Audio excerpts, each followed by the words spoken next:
अस्सलाम वालेकुम डियर तालिबात। हमने नसर के तमाम जो हिस्सा है वो हमने उसको देखा। उसमें आपने नसर निगारी के हवाले से मज़ामीन पढ़े और ड्रामा निगारी को देखा। तो हिस्सा नसर जो है वो आपके कंप्लीट हो चुका है। आज हम आपकी सिलेबस का जो हिस्सा नज़म है उसका आगाज़ करेंगे। तो हिस्सा नज़म में सबसे पहले है मीर की शायरी, यानी मीर की गज़लियात पढ़ेंगे और गालिब की गज़लियात पढ़ेंगे।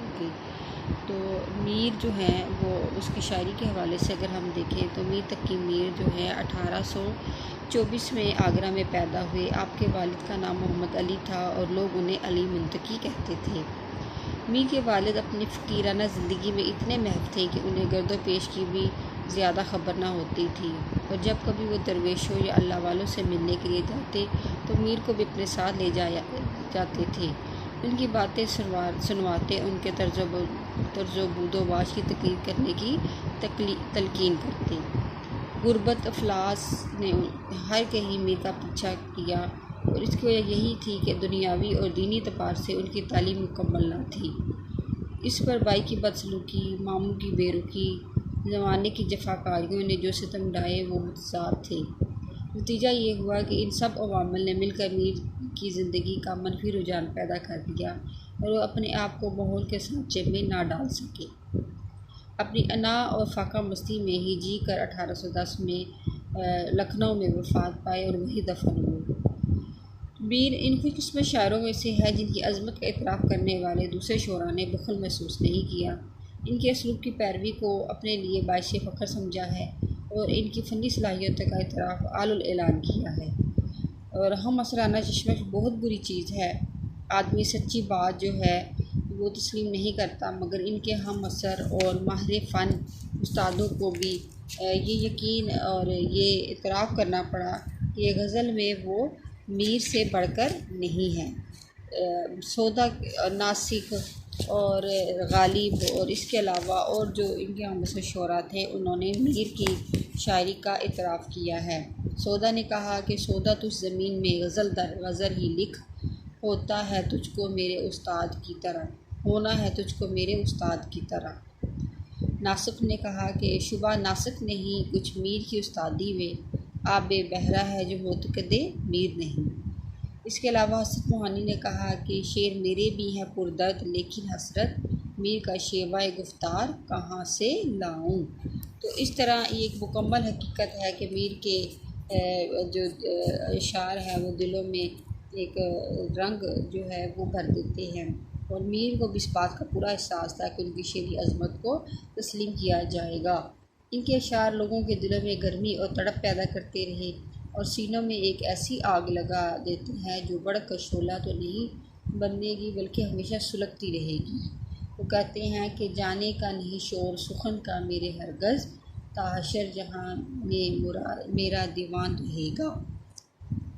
तो मीर की गज़ल गोई के हवाले से अगर देखें तो मीर की जो गज़ल की जो खूबियाँ हैं ये बहुत सारी हैं, और अगर हम इनकी शायरी के हवाले से देखें तो जो इनकी शेरी खूबियाँ हैं वो जो है सबसे पहले है माहौल की अक्कासी, यानी मीर एक दर्दमंद दिल रखते थे, और जो उन्होंने अपने ज़माने में जिस तरह समाजी और अखलाकी कदरों को बदलते देखा वो इनसे आँख न चुरा सके। उन्होंने अपने माशरती तजुर्बात को अपनी फ़नी चापदस्ती से गज़ल का मौजू बनाया और अशार के पर्दे में ऐसी ऐसी बातें कह दी कि जिस मौसम अंदाज में उसकी नज़ीर नसर में मिलना मुश्किल है।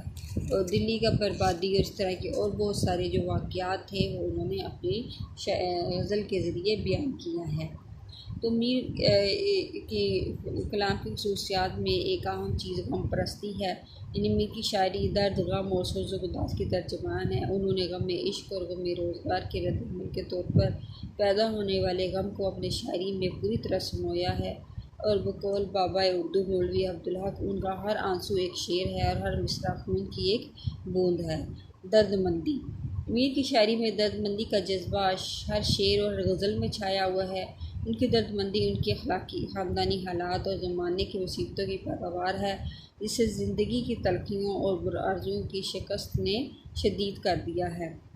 मीर ने इसलिए कहा है कि दिल वो नगर है नहीं कि फिर आबाद हो सके, पछताओगे सुनो ये बस्ती उजाड़ के। सोज़ोगदाज यानी मीर की ज़ाती नाकामियों और महरूमियों ने उनके सोज़ोगदाज और एहसास की शिद्दत पैदा कर दी है, और यही सोज़ोगदाज और रंजो अलम उनकी शायरी की नुमायाँ खसूसियात हैं। उनका लहजा धीमा और आवाज़ पुरसोज है।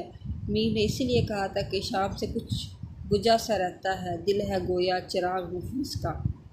अदाब मजलिस मीर की नज़दीक महबूब का दर्जा बहुत बुलंद है, और इस बात को अदाब मजलिस के ख़िलाफ़ समझते हैं कि आशिक से कोई ऐसी हरकत सरजद हो जाए जो महबूब की रसवाई का सबब बने। चुनाचे वो कहते हैं कि अपनी गज़ल में लिखते हैं कि रात महफिल में तेरी हम भी खड़े थे चुपके, जैसे तस्वीर लगा दे कोई दीवार के साथ।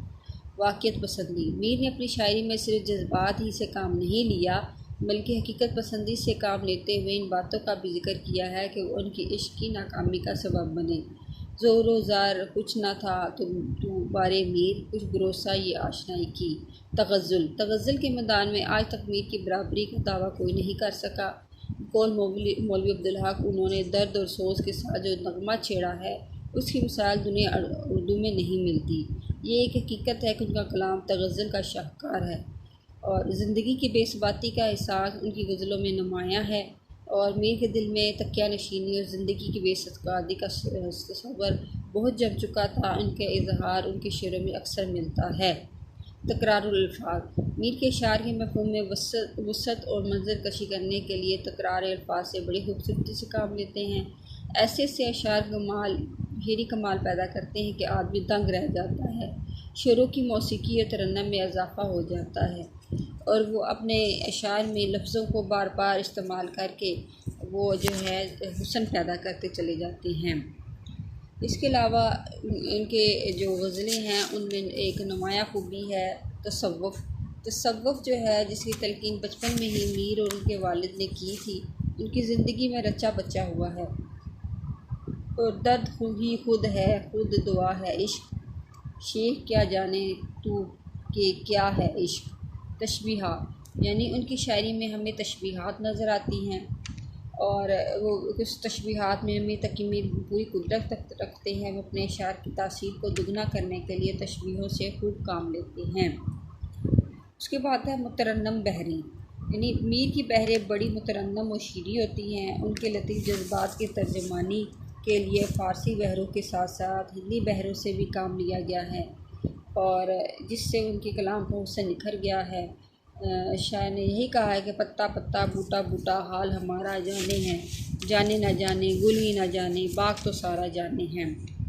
बोल चाल का अंदाज़ मीर की शायरी में बोल चाल का अंदाज़ एक नया लुत्फ़ पैदा करता है, और जो वो अशार में किसी न किसी से मुखातब होने की कोशिश करते हैं। पढ़ने वाला ये महसूस करता है कि मीर उसी से हम कलाम है। इसके अलावा उनके कलाम में अखलाकी और हकीमाना बातें हैं। मौलवी अब्दुल हक ने कहा था कि अखलाकी और हकीमाना अशार की उनके कलाम में कमी नहीं, लेकिन अखलाक हो या हिकमत, दजोरी या बरूनी कैफियत, अंदाज़े बयान वही है। नहायत सादा अल्फाज में बड़े बड़े नकात और बुलंद मज़ामीन बेतकल्लुफ़ी से कह जाते हैं। मीर के 72 नश्तर यानी मौलवी अब्दुल हक ने कहा कि मीर अगर 72 नश्तर ही कह देते तो उनकी अज़मत के जो है वो उसका इतराफ़ हम कर देते। यानी मीर की 72 अशार का जो है वो करके बयान तो शायर जो हैं वो कहते हैं, मुहक्किकीन कहते हैं कि मीर जो हैं वो बेहतरीन शायरों में शुमार होते हैं। इसके अलावा खलूस और सदाकत मीर ने अपनी वारदात इस कलबी की सच्ची तर्जमानी और ज़िंदगी की सदाकतों की सही तफसीर और तशरीह पेश की है। इस तरह उन्होंने फ़नी खलूस के तकाज़े को पूरा कर दिया है। मीर ने इसीलिए कहा कि मुझको शायर ना कहो मीर के साहिब, हमने दर्द व गम कितने किए जमा तो दीवान किया। लहजा आम और बोलचाल का अंदाज़ जो है वो आम बातों की तरह पाया जाता है। वो अपने फ़न और सलूक को बात के लफ्ज़ से अदा करते हैं। कहते हैं बातें हमारी याद हैं, फिर बातें न ऐसी ना सुनिएगा, पढ़ते किसी को सुनिएगा तो पहरो सर को दुनिएगा। इसके अलावा मामूलात की कामयाबी जो है वो उनके शार में मिलती है, और मीर ने अपनी शायरी में लफ्ज़ी तस्वीरों से भी काम लिया है। उनकी ये लफ्ज़ी तस्वीरें उनके मिजाज से पूरी मुताबिकत रखती हैं, और ये कायनात की हकीर अशिया से ख़ास दिलचस्पी रखती हैं। इसके अलावा सोती मुहस्सन है उनकी शायरी में, और पैरा है अंदा की मानूसियत है, यानी एजाज़ इख्तिसार और मीर कम से कम अल्फाज में मतलब अदा करने के आदी हैं। कदर रखती ना थी मताए दिल, सारे आलम को मैं दिखला दिया। यानी इस तरह शायर ने मुख्तलिफ़ तशबीहात और तराकीब का इस्तेमाल करते हुए अपनी शायरी को खूबसूरत बनाया है। और इसीलिए जो है इन्हीं शेरी खूबियों की वजह से जो है वो मीर तकी मीर को खुदाई सुखन कहा जाता है। उनकी अज़मत का राज जो है वो उनकी गज़लगोई में पोशीदा है। इसलिए उन्होंने दुनिया का हर गम अपने दामन में समेट लिया है और गम को शेर के सांचे में डालकर हर दिल की धड़कन बना दिया है। यही वजह है कि मीर की गज़ल बहुत मकबूल हुई है और हम मुख्तसर कह सकते हैं कि उनकी गज़ल जो है हमादार और हवागीर है। उन्होंने अपने आप को गम में इश्क और गम में रोज़गार की भट्टी में जलाकर खास्तर कर दिया और फिर इस खास्तर से अपनी गज़ल की बुनियाद डाली। यही वजह है कि उनकी गज़ल जान गज़ल ही नहीं बल्कि गज़ल जान भी है। तो जिस तालिबात, उम्मीद है कि आपको मीर तकी मीर के हवाले से और उनके कलाम की खसूसियात के हवाले से समझ आ गई होगी।